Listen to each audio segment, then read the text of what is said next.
Hello दोस्तों, स्वागत है आपका स्टडी पॉइंट बाड़मेर के यूट्यूब चैनल पर। बच्चों, काफ़ी दिनों बाद मिल रहा हूँ आपसे, थोड़ी सी व्यस्तता के कारण। तो आज हम बात करेंगे डाइपोल में। हम लोगों ने इलेक्ट्रिक फील्ड की बात की और कूलाम नियम की बात की। आज हम बात करेंगे डाइपोल की और डाइपोल के कुछ क्वेश्चंस करेंगे।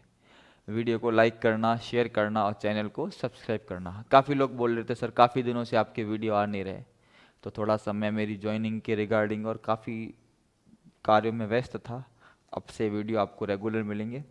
शुरू करते हैं अपन पहले सवाल के साथ। दोनों में क्वेश्चन से बात करेंगे। निरक्षीय समतल में किसी बिंदु पर विद्युत द्विध्रुव आघूर्ण एवं विद्युत क्षेत्र के बीच कौन होगा? The angle between the dipole moment and electric field at any point on the equatorial plane. क्या बोल रहा है कि जो डाइपोल में जो इक्वेटोरियल प्लेन होता है, ये हमारा डाइपोल है, माइनस क्यू और प्लस क्यू। ठीक है, ये है इसका इक्वेटोरियल प्लेन। कौन सा प्लेन? Equatorial plane. ये एक पॉइंट ले लिया P। और आपको पता है कि यहां इलेक्ट्रिक फील्ड होता है इस डायरेक्शन में, ये E है, और P की डायरेक्शन होती है हमेशा E। आपको फॉर्मूला भी पता होगा, E इक्वेटोरियल है निरक्षीय, minus K P vector upon R cube. ये E इक्वेटोरियल है और E अक्षीय, एक्सियल, वो कितना होता है? 2kp upon R cube. तो यहां पर E और P के बीच में एंगल कितना होगा? 180। और एक्सियल पॉइंट पे एंगल कितना होगा? 0 डिग्री। तो यहां हमारा आंसर क्या होगा? यहां हमारा आंसर होगा 180। ध्यान रखना, क्योंकि दोनों की डायरेक्शन क्या होती है? अपोजिट होती है, इसलिए आंसर कितना होगा? 180। देख लो, ये पूरा चीज मैंने लिख लिया है फॉर्मूलों के साथ। इक्वेटोरियल ये हो गया निरक्ष, और एक्सियल ये हो गया अक्ष। क्लियर है? ठीक है, 7-8 सवाल है, ज्यादा बड़ा नहीं है, छोटा सा वीडियो बनेगा। नेक्स्ट शुरू करते हैं। एक विद्युत द्विध्रुव असमान विद्युत क्षेत्र में रखा गया है, उस पर आरोपित होता है। एम्स में आ रखा है, AIEEE में आ रखा है। क्या है इंग्लिश में question? N electric dipole is kept in non uniform electric field it experience. अब देखो, इलेक्ट्रिक फील्ड कैसा है? नॉन यूनिफॉर्म है। कैसा है? नॉन यूनिफॉर्म है। तो ध्यान रखना, अगर नॉन यूनिफॉर्म इलेक्ट्रिक फील्ड है, नॉन यूनिफॉर्म मतलब असमान, तो ध्यान रखना उस पर फोर्स भी लगेगा और टॉर्क भी लगेगा। और अगर यूनिफॉर्म इलेक्ट्रिक फील्ड है, एक समान विद्युत क्षेत्र है, तो फोर्स तो क्या होगा? 0, टॉर्क एक्सपीरियंस करेगा। यहां पर तो दोनों ही एक्सपीरियंस करेगा। जब द्विध्रुव को असमान विद्युत क्षेत्र, डायपोल को नॉन यूनिफॉर्म फील्ड में रखते हैं, वो दोनों एक्सपीरियंस करता है, फोर्स एंड टॉर्क। तो क्या होगा? Force and torque, force but not torque, torque but not force, neither a force nor a torque. मतलब दोनों है, तो अपना first option, a force and a torque. यहां पर भी देख लो, बल एवं आघूर्ण, बलागुण जो होता है वो। ठीक है, तो ये बहुत आसान सी बात थी, कोई प्रॉब्लम नहीं है। दोनों लैंग्वेज में करवा रहा हूं ताकि आपको प्रॉब्लम ना आए। ठीक है, ये ध्यान रखना। स्क्रीनशॉट भी लेते रहें, PDF भी आपको हो सके मैं प्रोवाइड करवा देता हूं। एक विद्युत द्विध्रुव जो 3 सेंटीमीटर दूरी पर स्थित 2 × 10⁻⁻⁶ कूलाम परिमाण के दो बराबर व विपरीत आवेशों से मिलकर बना है। 2 × 10⁵ न्यूटन पर कूलाम के विद्युत क्षेत्र में रखा है। बलागुण होगा। इंग्लिश में देख लेते हैं। An electric dipole constituting of two opposite charge 2 × 10⁻⁻⁶ coulomb. ठीक है, and separated by a distance of 3 centimetre placed in an electric, पहले इसको छोटा कर लेता हूं, electric field of 2 × 10⁵ the maximum torque on a dipole. तो पहले तो सिंपल है, हमें चार्ज गिवन है। दोनों क्वेश्चन में देखोगे क्या गिवन है? चार्ज गिवन है। क्या गिवन है? चार्ज। Q कितना है? +-2 इंटू 10⁻⁻6 कूलाम। और डिस्टेंस कितना है? डिस्टेंस जो हम इसको 2a लिखते हैं, डिस्टेंस को 2 से मल्टीप्लाई नहीं करना, डिस्टेंस खुद 2a होती है।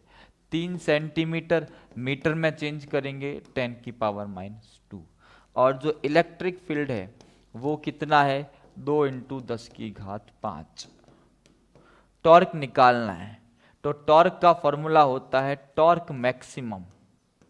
क्या लेंगे? PE sin 90, मैक्सिमम के लिए 90। क्या होगा? P इंटू ई। और P क्या होगा? Q इंटू 2a, उसको मल्टीप्लाई करेंगे E के साथ। तो क्या हो जाएगा? Q कितना है? 2 इंटू 10⁻⁻6। और डिस्टेंस कितनी है? 3 इंटू 10⁻²। और E कितना है? ठीक है, और E कितना है? E है आपका 2 इंटू 10⁵ इसको आपको क्या करना है? सॉल्व करना है। ये सारी कैलकुलेशन को हम लोग है ना, थोड़ा सा मैं इसको छोटा कर देता हूं, ठीक है, ताकि कैलकुलेशन थोड़ी सी इजी हो जाए। अब करते हैं। तो क्या होगा?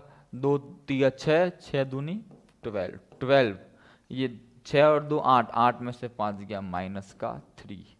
और इसका यूनिट क्या होता है? Newton metre. तो क्या होगा? 2 इंटू 12 इंटू 10⁻³ न्यूटन मीटर। ये हमारा आंसर है। हिंदी में भी देख लो, 12 इंटू 10⁻³ न्यूटन मीटर, ये हमारा आंसर है। ठीक है, नेक्स्ट बात करें हम लोग। ठीक है, क्लियर है ना सबको? कोई प्रॉब्लम नहीं है, कैलकुलेशन थोड़ी सी है, देख लेना। अब एक P विद्युत आघूर्ण वाले द्विध्रुव के अक्ष पर R दूरी पर स्थित बिंदु पर विद्युत क्षेत्र होता है। Electric field strength due to a dipole of moment P at a distance point P along the axis of the dipole. अभी आपको बताया E एक्सियल का फॉर्मूला, वही पूछा है 2kp/r³। अब ध्यान रखना, इसको सॉल्व करते हैं। K को लिखेंगे 1/4πε0 P/r³। कितनी बार कटेगा? 2 बार। तो क्या आएगा? P/2πε0r³। क्या होगा? P/2πε0r। P² तो पॉसिबल है नहीं, ठीक है, R पॉसिबल नहीं है, R² पॉसिबल नहीं है। ये सिंपल सा, यहाँ पे देख लो आंसर कौन सा होगा, ये वाला। बहुत सिंपल सिंपल से क्वेश्चन है, बहुत आसान आसान से सवाल है, और डाइपोल के क्वेश्चंस आते भी इजी हैं, ऐसा कोई टफ क्वेश्चन इसमें आता नहीं है। बेटा समझना है, चीज़ों को प्रैक्टिस करनी। मैं कोशिश कर रहा हूँ अपने बिजी शेड्यूल में से आप लोगों के लिए प्रैक्टिस करवाने का। आप बस इसको इसी तरह से प्यार देते रहें, वीडियोस को लाइक करें, चैनल को शेयर करें, सब्सक्राइब करें, जितना हो सके उतना, ठीक है। अगले क्वेश्चंस की बात करते हैं। नेक्स्ट, एक विद्युत द्विध्रुव के कारण किसी बिंदु पर विद्युत विभव का मान। इंग्लिश में देखते हैं। The value of electric potential at any point due to any electric dipole. आपको पता है इलेक्ट्रिक डाइपोल के कारण जो पोटेंशियल होता है वो होता है Kp cos θ/r³। अब हमारे पास आंसर देखो, हमारे पास आंसर है ही नहीं। अब cos थीटा है तो ऑब्वियस डॉट प्रोडक्ट में या तो ये होगा या ये होगा। अब इसको अगर सॉल्व करें, इसको सॉल्व करेंगे तो क्या बनेगा? Kpr cos θ/r²। R से R कैंसिल, तो क्या आएगा? Kp cos θ/r। ठीक है, यहां सॉल्व करते हैं। Pr cos θ/r³ कटेगा तो क्या आएगा? Kp cos θ/r²। अब देखो हमारा आंसर क्या है, ये स्क्वायर होता है, क्यूब नहीं होता, यहां ध्यान रखना, क्या होता है? स्क्वायर होता है। तो देखो Kp cos θ/r², यहां देखो Kp cos θ/r², तो इसको इस फॉर्म में भी लिखते हैं, ध्यान रखना, Kp cos upon R square, इसको लिख सकते हैं K P dot R upon में आर क्यूब। तो ये हमारा आंसर है, ध्यान रखना। देखो ऑप्शन चेक लो, बाकी भाषा तो वही है। यहाँ पे क्या हो जाएगा, ये डॉट तो गुणा के लिए बता रहा है, पी डॉट आर। ध्यान रखना क्योंकि कॉस थीटा है, इसका मतलब ये तो ऑटोमेटिक क्या हो गए, कैंसिल, क्योंकि ये तो कभी आंसर होंगे नहीं। क्योंकि विभव कैसी राशि है, अदिश राशि, और क्रॉस प्रोडक्ट में हमको कैसी राशि मिलती है, सदिश राशि मिलती है, वेक्टर क्वांटिटी मिलती है। क्लियर है दोस्तों? ये तो हमारा आंसर हो गया ये वाला, सबको बता दिया। नेक्स्ट नेक्स्ट एन इलेक्ट्रॉन तथा एक प्रोटॉन 4.5 nm नैनोमीटर की दूरी पर है, ठीक है। An electric dipole movement of an electron and a proton of 4.3 nano part apart, 4.3 nanometre apart. मतलब इलेक्ट्रॉन प्रोटॉन है, एक इलेक्ट्रॉन है, एक प्रोटॉन है, दूरी कितनी है, 4.3 नैनोमीटर। P क्या होगा, Q इंटू 2a। क्या लेंगे, 1.6 इंटू 10 की घात माइनस, क्योंकि इलेक्ट्रॉन, और 2.3 नैनोमीटर 10 की घात माइनस 9।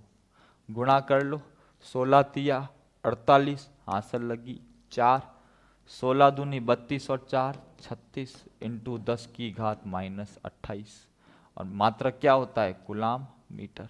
तो 3.68 इंटू 10 की घात माइनस 28 कूलाम मीटर। क्या होगा, 3.68 इंटू 10 की घात माइनस 28 कूलाम मीटर। ओ एक सेकेंड, ये 4.3 है, मैंने 2.3 कर दिया है, इसको 4 कर दो तो ये थोड़ा चेंज हो जाएगा। क्या होगा, 16 तिया 48, 4, 16 एकम 16, 16 दूनी 32, 16 तिया 48, 16 चौक 64, 4 68। यह आएगा आंसर थोड़ा सा 6.88 इंटू 10 की घात 28। सेंटीमीटर नहीं है, ये कुलाम मीटर है, ध्यान रखना। ये हमारा आंसर है। बाकी चेक कर सकते थे, ये और ये तो वैसे भी आंसर होते नहीं, क्योंकि यूनिट क्या होता है, कूलाम मीटर। ऑटोमेटिक ये सॉल्व नहीं करते तब भी हो जाता, क्योंकि ये आंसर है नहीं, ये है नहीं, ये है नहीं। बहुत बार यूनिट देख के भी हम लोग आंसर का पता लगा सकते हैं। 6.88 इंटू 10 की घात माइनस 28 कूलाम मीटर। नेक्स्ट देखो,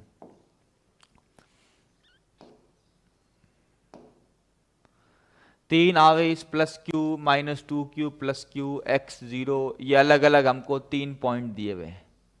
हमें क्या निकालना है, विद्युत द्विध्रुव आघूर्ण। देख लो इंग्लिश में भी देख लो, 3 पॉइंट चार्ज हमको दिए हुए, प्लस क्यू माइनस 2q, हमें ये 3 पॉइंट दिए हुए, ठीक है। इनकी बात करते हैं, तो इसके लिए हम देखो इसको डायग्राम को बनाते हैं। देखो इन तीनों पॉइंट में z क्या है, 0 है, तो z को छोड़ दो, x और y की बात करते हैं। यहां पर हम इधर डायग्राम बनाते हैं।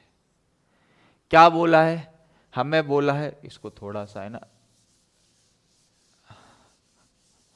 हमें बोला है पहला पॉइंट है x0 ya। पहला पॉइंट क्या है, x0 है, ya है, ये पॉइंट ले लिया मैंने। इस पॉइंट पर क्या है, प्लस q, ये हमारा प्लस q। और दूसरा पॉइंट है तीनों 0, मतलब ये सेंटर पॉइंट। यहां क्या आ जाएगा, यहां आएगा माइनस का 2q। और तीसरा है xa y0, ये पॉइंट, यहां आ गया प्लस का q। अब बोला है कि हमें पूछा है इसका डायपोल मोमेंट। अब आप देखो इन दोनों की जब बात करूंगा तो इन दोनों का नेट बीच में कहीं आएगा, ये हो जाएगा प्लस 2q। अब हमें एक तो ये पॉइंट चाहिए और एक हमको चाहिए ये पॉइंट। ये पॉइंट होगा a/2 और ये पॉइंट भी कितना होगा, a/2। इसका मतलब एक ये और दूसरा ये है -2q, ये है +2q। हमें ये डिस्टेंस निकालनी है। क्या निकालनी है, ये डिस्टेंस निकालनी है। अब इसको देखो, और अगर मैं इसको व्यवस्थित बनाऊं तो हमारे पास नेट ऐसा रहता है, इधर आ जाता है आपके -2q, और यहां पर एक पॉइंट है, यहां पर ये है a/2 और ये डिस्टेंस भी कितनी है a/2, यहाँ आता है +2a। अब निकालोगे तो P बराबर क्या होगा Q इंटू इनके बीच के डिस्टेंस। डिस्टेंस के लिए आप क्या करोगे, डिस्टेंस निकालोगे, डिस्टेंस को D ले लेता हूं, क्या करोगे a/2 माइनस 0 का स्क्वायर प्लस a/2 माइनस 0 का स्क्वायर। दूरी सूत्र पता है ना, ये इसके कोऑर्डिनेट क्या है, इस पॉइंट के कोऑर्डिनेट है a/2 और a/2 और इस पॉइंट के कोऑर्डिनेट है 0,0। तो a/2 माइनस 0 ये भी a है, तो क्या हो जाएगा, ये हो जाएगा a² बटा 4 प्लस a²बटा 4। क्या होगा a²बटा 2 वर्गमूल क्या होगा a/√2। अब कर लेंगे P, Q कितना है 2a, ये कितना है, ये 2Q, ये भी कितना है 2Q है, ये Q है, तो क्या होगा 2Q इंटू डिस्टेंस कितनी है a/√2। ठीक है, आवेश कितना है 2Q, डिस्टेंस कितनी है a/√2, ये डिस्टेंस है a/√2। ठीक है, तो इसको अगर हम बात करेंगे तो क्या बन जाएगा, ये बन जाएगा √2QA। क्या बनेगा √2QA। ऑप्शन देखो √2QA, ये भी √2QA। ठीक है, अब क्या बोला है QA, ये होगा नहीं, ये भी √2Q सही है। अलोंग y डायरेक्शन, ना भाई देखो ये अब हमेशा दिशा होती है माइनस से प्लस, ये दिशा है तो y डायरेक्शन तो है नहीं।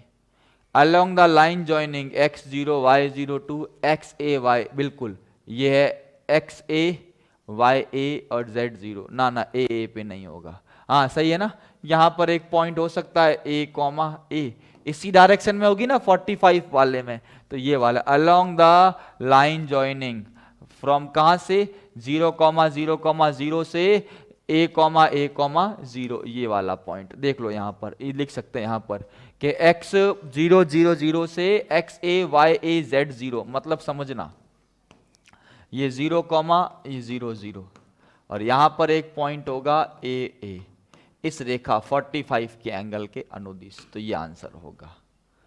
ठीक है, ना प्लस अक्ष के ना y के, इसके दोनों के बीच में, तो हमारा आंसर होगा बी नंबर। अच्छा सवाल था, काफी सारी चीजें समझ जाना, कोऑर्डिनेट सिस्टम पता होना चाहिए, z को क्या ले लिया 0 ले लिया, सवाल ना है। सवाल को एक बार है ना आपको लगे तो आप इस वीडियो को रिवाइंड करके पीछे आप इसको देख सकते हैं अच्छे से। ठीक है, समझ में आई बात। नेक्स्ट बात करते हैं, द्विध्रुव आघूर्ण के विद्युत द्विध्रुव की निरक्ष रेखा पर स्थित बिंदु पर विद्युत क्षेत्र की दिशा। The direction of electric field intensity E at the point on the equatorial, अभी बताया इक्विटोरियल लाइन निरक्ष पर -q + q, यहां दिशा क्या होगी। पहला क्या ऑप्शन है, निरक्ष के अनुदिश द्विध्रुव की ओर, निरक्ष के अनुदिश द्विध्रुव की ओर, मतलब यहां पर along the equatorial lines toward the dipole, ये तो होगा नहीं, पॉसिबल नहीं है।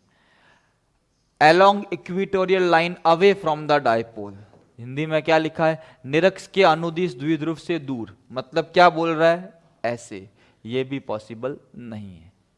Perpendicular to the equatorial line and opposite to P, अब ये इक्विटोरियल लाइन है, इसके लंबवत और P के अपोजिट, क्या बोल रहा है कि निरक्ष रेखा के लंबवत तथा P के विपरीत, बिल्कुल सही है। निरक्ष रेखा है ना, इसके क्या होगा लंबवत और P के क्या होगा विपरीत। ऑप्शन नंबर सी क्या है, सही है। कौन सा ऑप्शन, सी ऑप्शन हमारा। पढ़ते जाओ क्या बोला है, निरक्ष रेखा के लंबवत, बिल्कुल निरक्ष रेखा के लंबवत होता है और P के क्या होता है विपरीत। देखो डायग्राम भी बना देता हूं, आप बोलो तो -q + q, ये इधर इस डायरेक्शन में, तो ये अपने को ध्यान रखना है, क्लियर होना चाहिए। नेक्स्ट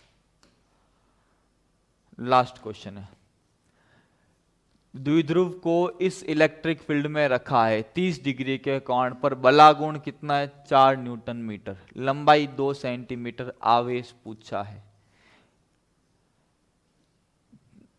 एक डाइपोल को 30 डिग्री के एंगल पर इस फील्ड में रखा है और टॉर्क इतना लग रहा है, लंबाई है, चार्ज पूछा है, तो सॉल्व कर लेते हैं। थीटा कितना है? 30। इलेक्ट्रिक फील्ड कितना है? 2 × 10⁵ न्यूटन पर कूलाम। ठीक है, और टॉर्क कितना है? 4। तो पहले टॉर्क निकालते हैं। टॉर्क बराबर PE साइन थीटा। तो 4P, E की जगह 2 × 10⁵ इंटू साइन 30। साइन 30 क्या होगा? 1/2। 4 × P × 2 × 10⁵ इंटू 1/2। तो P बराबर क्या आ गया? P बराबर आ गया 4/10⁵ या 4 × 10⁻⁻5 कूलाम मीटर। P बराबर क्या है? Q × 2A। 4 × 10⁻⁻5 Q। दूरी कितनी दी हुई है? दूरी दी हुई है 2 सेंटीमीटर। तो क्या होगा? 2 × 10⁻²। तो Q बराबर 4 × 10⁻⁻5 2 × 10⁻²। तो आएगा 2 × 10⁻³ कूलाम। तो आंसर क्या आएगा? 2 × 10⁻³ कूलाम या 2 मिली कूलाम। ये मिली कूलाम, 2 मिली कूलाम। आंसर क्या आएगा? 2 मिली कूलाम। समझे बात? तो ये हमारे कुछ सवाल थे जिसकी हम लोगों ने चर्चा की थी। ठीक है ना? तो बच्चों आज के लिए इतना ही करेंगे, मिलते हैं अगली क्लास में। वीडियो को क्या करना है? वॉच करना है, लाइक करना है, शेयर करना है, चैनल को सब्सक्राइब करना है। मिलते हैं अगली क्लास में, तब तक के लिए थैंक यू सो मच बच्चों।